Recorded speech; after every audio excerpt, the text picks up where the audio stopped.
The room was quiet except for the sound of my baby's cries. When I felt the sudden tug on my hair, before I could react, my partner, David, jerked my head back and hit me forcefully across the face. Pain flared through my cheek and tears welled up in my sight. I struggled to remain upright as my hands automatically tried to shield my child, whom I held close. My heart hammered rapidly, and a wave of fear and shock washed over me. "This is for your own benefit, Sarah," he muttered, his tone devoid of any sympathy, and I couldn't grasp how things had escalated so quickly. "Hi, I'm Maria, and I'm in my early 30s. Just recently, I became a mother for the first time. It's an exciting yet challenging phase, and I'm figuring out how to juggle everything that comes with caring for a newborn." Those initial few days at home with my baby boy were filled with happiness, but they were also tiring. I understood having a child would alter things, but I didn't anticipate how difficult it would be to physically recover from delivery while also managing the household and attending to my child. Everything at home was somewhat disordered. Laundry was building up, and the dinnerware was often left in the sink longer than I preferred. It was tough to find a single moment for myself, and I was constantly rushing around trying to satisfy my infant's needs. One afternoon, while I was attempting to soothe my crying child, the doorbell rang unexpectedly. I wasn't anticipating anyone, so I was surprised to discover my mother-in-law, Margaret, standing at the entrance. She entered our living space, and I could see her gaze sweeping over the untidiness, the playthings scattered about, the clutter, and the unwashed dishes in the food preparation area. It wasn't exactly the way I had wished for her to see our residence, but I hadn't had an opportunity to organize. Margaret looked at me, and I could sense a mixture of concern and disapproval in her expression. "I thought I'd drop by to check on you," Margaret said, as she carefully stepped over a baby toy on the floor covering. "David mentioned you might require some assistance." "Thanks, Margaret," I replied, attempting my best to sound composed, even though I was feeling overwhelmed. "Things are a bit hectic right now, but we're managing." Margaret did not appear convinced. She walked into the kitchen space, and the sound of soiled dishes clinking together made me feel even more sensitive about the situation. "It looks like you could use more than just a little help," she stated sharply. "This place is a disaster. Is this how you intend to raise my grandchild?" Her remark stung, and I felt a rush of feelings, annoyance, sorrow, and stress all at once. I had been trying my absolute hardest to keep up with everything, but in that instant, it felt like nothing I did was sufficient. "I'm putting in my best effort," I responded, holding my child a bit tighter to me, as if attempting to shield myself from her judgment. Margaret sighed, clearly unimpressed. "Maria, being a mother involves setting priorities, and currently, it seems you are not prioritizing anything correctly." Before I could utter another word, my partner, David, entered the area. He quickly sensed the tension and tried to smooth things over. "Mother, Maria is doing a wonderful job," he said, stepping in to defend me. "It's been incredibly tough, especially with the baby not sleeping well." Instead of becoming calmer, Margaret turned to David with a serious expression. "You need to help her understand what is crucial here. It is not merely about cleaning the house. It's about being accountable. She is not upholding the family standards." I could see David was stuck in the middle. He looked at me, then back at his mother, unsure of what to say. "Mother, let's not do this right now. Maria is still recovering." But Margaret interrupted him. "That is precisely the moment when discipline needs to be instilled," she said, her tone rising. "If she learns to handle things now, she will be better off in the future. You cannot be too lenient with her, David."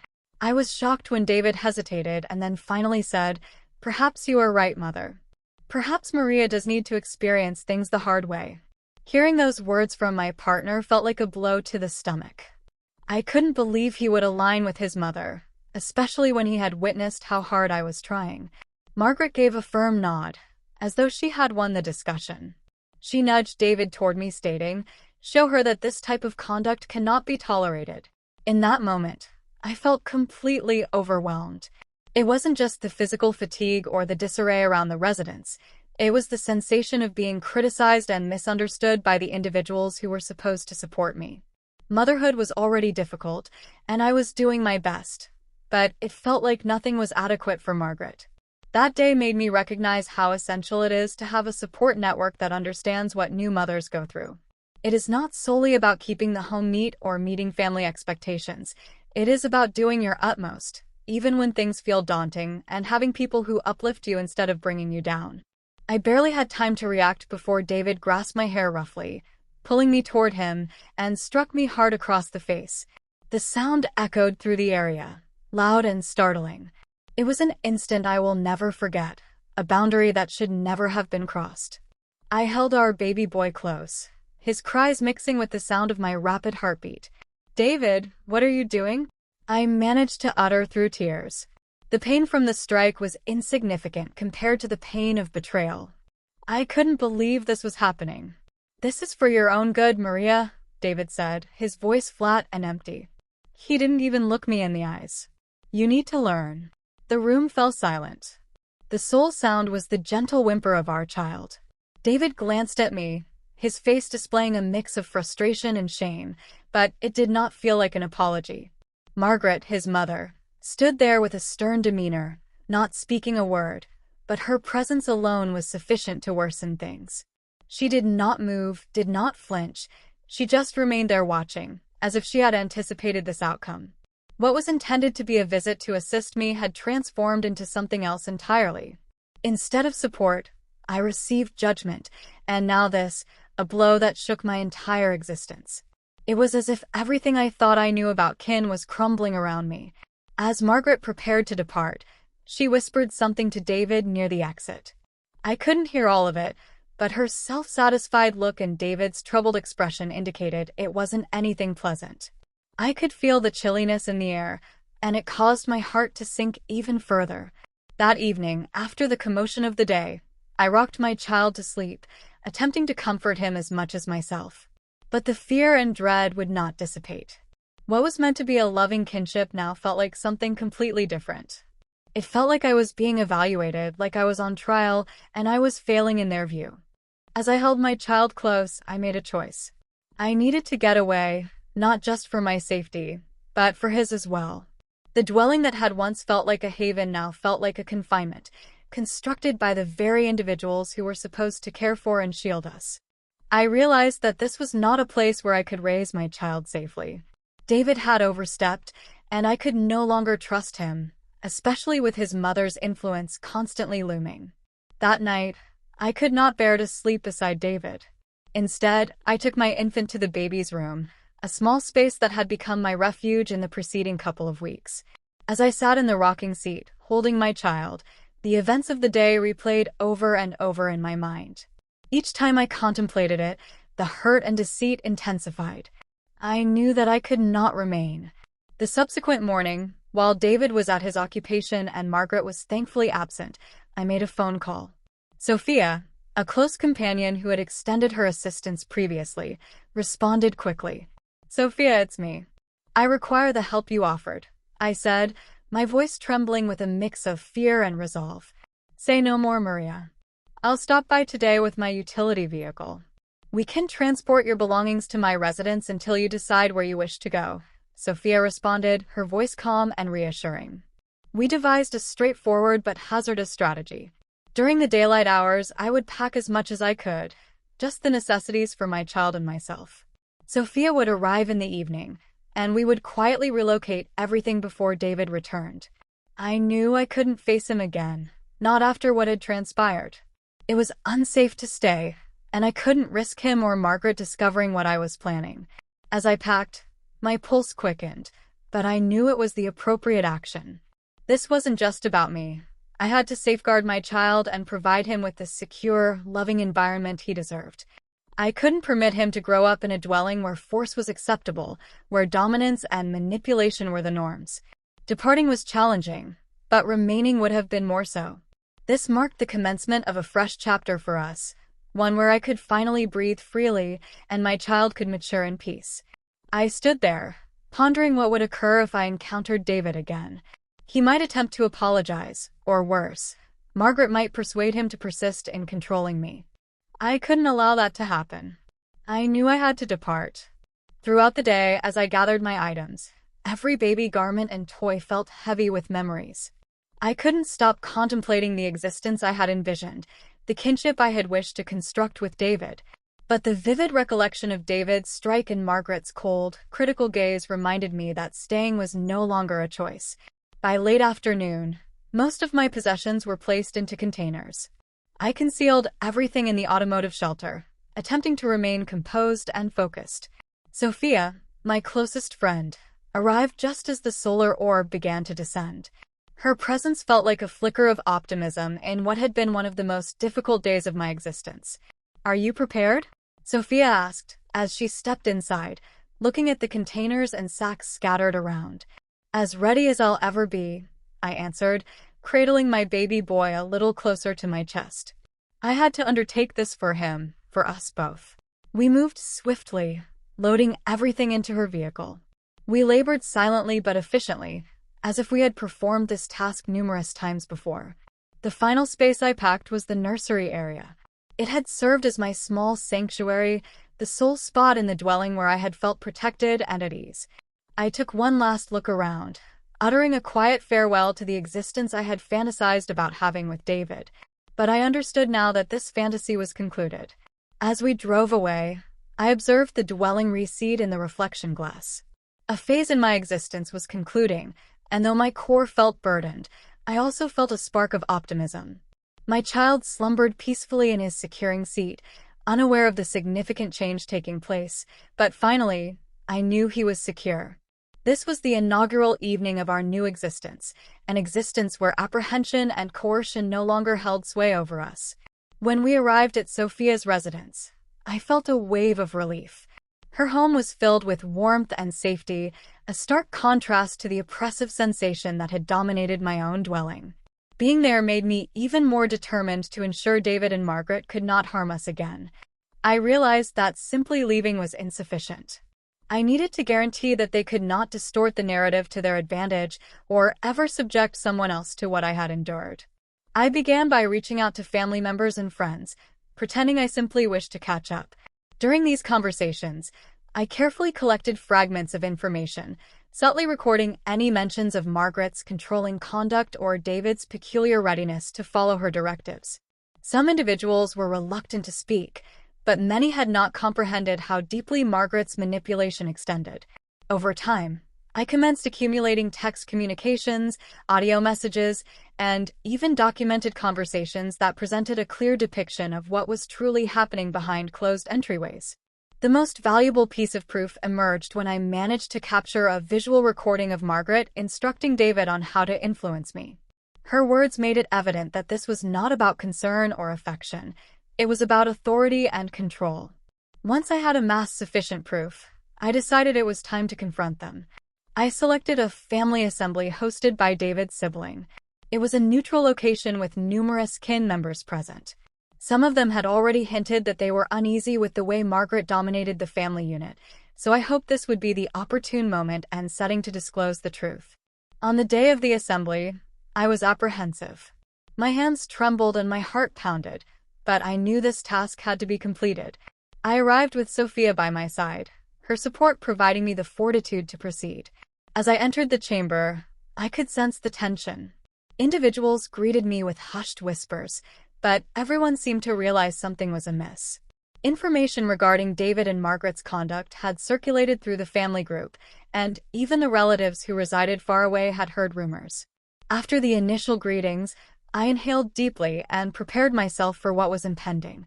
It was time to reveal to everyone who David and Margaret truly were, and to finally reclaim governance over my existence.